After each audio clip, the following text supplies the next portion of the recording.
4월 15일 복된 이 아침 하나님이 우리에게 주신 말씀은 에스겔 34장 1절에서 16절의 말씀입니다. 완전한 목자를 바라보아라 라는 제목으로 여러분들과 같이 말씀 나누겠습니다.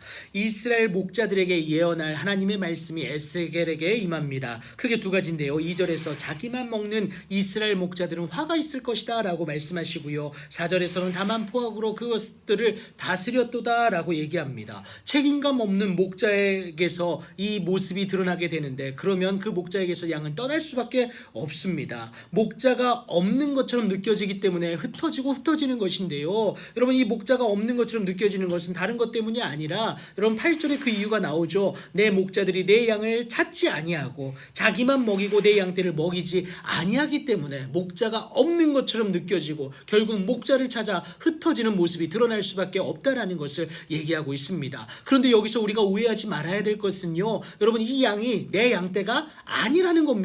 이 양떼는 하나님의 양떼예요. 여러분 6절에 보면요, 내 양떼라고 얘기합니다. 내 양떼, 지금 누가 말씀하고 계십니까? 하나님이 말씀하고 계세요. 하나님의 양떼라는 것, 이것을 얘기하고 있습니다. 하나님의 양떼를 온전히 맡아 섬기지 못한 그 안타까움의 결과는요, 이 양떼들은 모든 동물들의, 모든 짐승들의 먹잇거리, 노략거리가 될 수밖에 없다라는 것을 얘기하고 있습니다. 그래서 여러분, 청지기적인 목자로서 하나님이 맡기신 그 양떼를 잘 감당하는 게 필요한데, 이것이 여러분 인간의 모습으로 쉽지가 않다라는 거예요. 그렇다면 매 순간 우리가 어떻게 하나님의 양떼를 잘 관리해야 되느냐? 그것의 비밀은 어디에 있느냐? 하나님의 말씀에 있다라는 겁니다. 그래서 7절 9절 상반절에서 말씀하는 것이 뭐냐? 여호와의 말씀을 듣는 것이 이 안타까운 현 상황을 타개하는 유일한 방법임을 말해요. 여러분, 목자는요, 어떻게 양을 양육해 나가야 될지, 또 양은요, 어떻게 목자를 따라가야 될지, 이 부분에 대해 있어서 하나님의 말씀을 통해서 깨닫고 실천하는 것이 필요하다라는 것을 얘기하고 있습니다.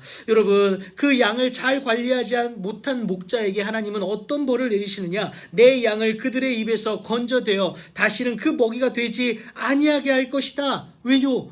여러분 10절에 얘기한 건데요. 여러분, 왜 그러느냐? 목자가 잘 관리하지 못하니까 도리어 지키기는커녕 먹는 꼴이 되어버렸기 때문에 그렇습니다. 그래서 하나님은요, 이 목자에게서 양을 빼어서 하나님이 이 양들을 이끌어 가시겠다라는 것을 얘기하고 있는 겁니다. 여러분, 하나님은요, 당신의 양을 찾아서 이 모든 것을 이겨내고 회복할 수 있는 은혜를 허락하십니다. 그게 13절과 14절에 나오는데요, 최고의 장소에서 최고의 것을 먹게 만드신다라는 거예요. 이 축복의 끝이 어디에 있느냐? 15절 중반절에 나와 있는데 뭐라고 얘기합니까? 누워있게 하세요. 이 누워있는다는 거, 양이 누워있는다는 거 최고의 축복입니다. 왜요? 양은요, 4가지 문제가 해결되어야만 누울 수 있기 때문에 그렇습니다. 그것이 뭐냐? 질서의 문제, 안전의 문제, 양식의 문제, 건강의 문제가 해결되어야만, 여러분 시편 23편이 말하는 것처럼 양은 누울 수가 있다라는 것, 이것을 의미하게 됩니다. 여러분, 삶의 모든 영역이 하나님의 은혜로 말미암아 평안함을 찾는 최고의 축복이다라는 것, 하나님의 은혜다라는 것,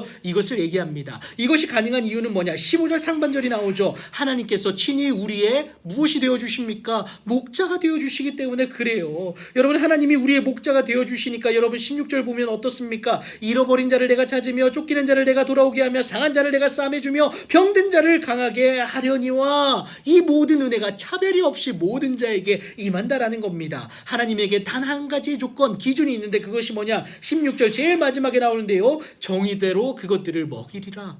여러분, 다른 것이 아닙니다. 각기 행한 대로 심판하시는 33장 20절의 말씀처럼 행한 대로 하나님께서 그 은혜를 허락하신다라는 것, 이것을 얘기하고 있습니다. 여러분, 악인일지라도 돌이키기만 하면 됩니다. 여러분, 의인일지라도요, 안심하면 안 돼요. 오늘 내가 지금 하나님 앞에 어떻게 행하고 있느냐, 이 코람데오를 생각하며 주님 앞에 나아가는 것이 우리에게 필요하다라는 것, 여러분 꼭 기억하시기 바랍니다. 여러분, 세상의 목자는요, 연약할 수 있습니다. 부족할 수 있어요. 여러분, 안타까운 점이 있을 수 있습니다. 하지만 우리 하나님은 언제나 오르시고 언제나 완전하신 분임을 여러분 꼭 기억하시기 바랍니다. 그래서 여러분, 우리는요, 하나님만을 바라보는 것이 필요한데, 그 하나님이 우리에게 보내주신 예수 그리스도, 우리의 목자 되시는 예수 그리스도, 하나님께 이끌어가는 유일한 우리 예수 그리스도를 믿고 의지함으로 말미암아 이 땅 가운데서 하나님이 주시는 최고의 축복의 주인공 여러분들 되기를 예수님의 이름으로 축복합니다.